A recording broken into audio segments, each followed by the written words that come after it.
In today's video we will talk about the rise and glory of the Benin Kingdom. The Benin Kingdom's origins trace back to the fertile region of southern Nigeria, inhabited by the Edo-speaking peoples around the 10th century. These early societies were structured into independent villages, each deeply rooted in spiritual beliefs and ancestral worship.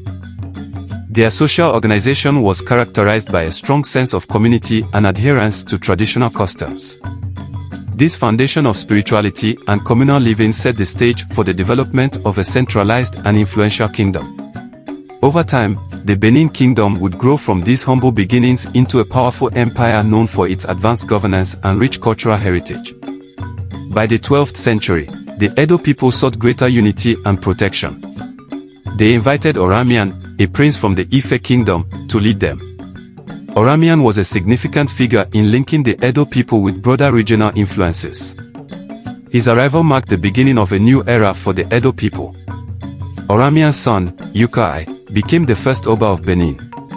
This transition marked the establishment of the Benin Kingdom, with Yukai laying the groundwork for a powerful and centralized rule.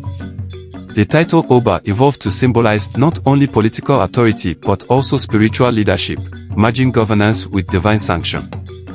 The early Benin Kingdom focused on consolidating power and expanding its influence. Under Yukai, the kingdom began transitioning to a more centralized system of governance, laying the groundwork for its future success. Yukai's efforts to unify and streamline authority marked the beginning of Benin's rise as a powerful and organized state. This centralization became a defining feature of the kingdom, facilitating its growth and stability as it evolved into a major regional power. As the Benin Kingdom grew, its leaders focused on strengthening internal structures and expanding their territories. This era set the stage for the development of the sophisticated state apparatus that would define Benin's future. The 13th and 14th centuries were pivotal for Benin as the kingdom emerged as a dominant West African power. This era was marked by significant advancements, including the construction of the Benin Walls, an extraordinary feat of engineering. These massive earthworks, extending over 16 kilometers, served both as defensive structures and symbols of the kingdom's power and organizational prowess. The walls demonstrated Benin's advanced engineering capabilities and played a crucial role in protecting and defining the city's boundaries. The Benin Walls were an extensive series of earthworks that enclosed the city of Benin. Stretching over 16 kilometers, these walls included ditches and ramparts, showcasing the kingdom's advanced architectural and engineering capabilities. They were not only a defensive measure but also a symbol of Benin's power and organization. Benin City, the kingdom's heart, featured an organized street layout and expansive public spaces. Its urban planning highlighted Benin's prominence as a major political and economic hub. The city's well-planned infrastructure not only facilitated efficient governance and trade but also showcased its wealth and sophistication. This meticulous design underscored Benin's significance in West Africa and its status as a central power in the region. During this period, Benin also became renowned for its artistic achievements, particularly the creation of the Benin Bronzes. These artifacts, produced using the lost wax casting technique, adorned the Oba's palace and played a crucial role in documenting the kingdom's history. The Benin Bronzes include plaques, statues, and other items that depict historical events, ceremonial scenes, and important figures. These artworks were not just decorative but served to record and celebrate Benin's cultural and historical heritage. The creation of these masterpieces was facilitated by the kingdom's guild system. Craftsmen were organized into guilds based on their specialization, such as bronze casting, ivory carving, and woodwork. This system ensured high-quality craftsmanship and the preservation of artistic traditions. The 15th and 16th centuries marked the golden age of the Benin Kingdom.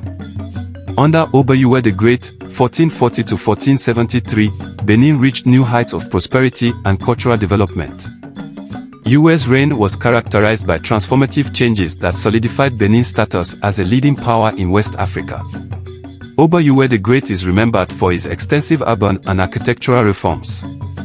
After a devastating fire, he undertook the reconstruction of Benin City, introducing a more organized street layout and building new fortifications to protect the city. Ewuare the Great was instrumental in formalizing the royal guilds, which were vital for producing the renowned Benin Bronzes. These guilds, organized by specialization, such as bronze casting, ivory carving, and woodwork, ensured high standards of craftsmanship and the preservation of artistic techniques. Under US leadership, the guilds not only contributed to the creation of extraordinary artworks but also played a crucial role in sustaining the kingdom's cultural identity and artistic legacy, securing Benin's place in the annals of history. The kingdom's influence expanded significantly during this period, thanks to US military and diplomatic efforts. His reign saw the consolidation of Benin's territory through strategic alliances and conquest, establishing Benin as a major regional power. During US reign, Benin established formal diplomatic and trade relations with Portugal. This engagement was among the first interactions between West African kingdoms and European powers. The exchange of goods, Benin's ivory, pepper, and palm oil for Portuguese firearms, textiles, and luxury items, benefited both parties. The relationship between Benin and Portugal marked a significant chapter in the kingdom's history, showcasing its growing international prominence and diplomatic acumen. As one of the first European powers to engage with West Africa, Portugal was drawn to Benin's wealth in ivory, pepper, and palm oil. In exchange, Portugal provided firearms, textiles, and luxury goods. This mutually beneficial trade not only enhanced Benin's economic standing but also integrated it into global networks, establishing Benin as a key player on the international stage and demonstrating its ability to engage with European powers on equal terms. Despite its prosperity, the Benin Kingdom faced increasing challenges in the 19th century.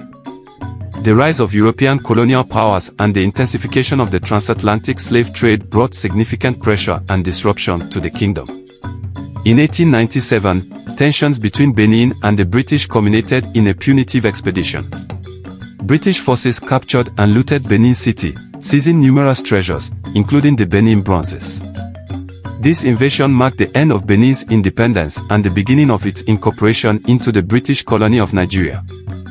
The fall of Benin was a significant loss for the kingdom, both in terms of its cultural heritage and its political autonomy. Many of the kingdom's artifacts were taken to Europe, where they remain in museums and private collections. In recent years, efforts to reclaim Benin's cultural artifacts have gained momentum. The Benin Bronzes, in particular, have become a focal point of repatriation campaigns aimed at restoring the kingdom's heritage to its rightful place. The legacy of the Benin Kingdom endures through its remarkable achievements in art, architecture, and governance. The resilience and creativity of its people continue to inspire and resonate globally. Thank you for joining us on this exploration of the rise and glory of the Benin Kingdom. If you enjoyed this episode, please subscribe to Echoes of the Nile and share it with others passionate about Africa's rich history. Until next time.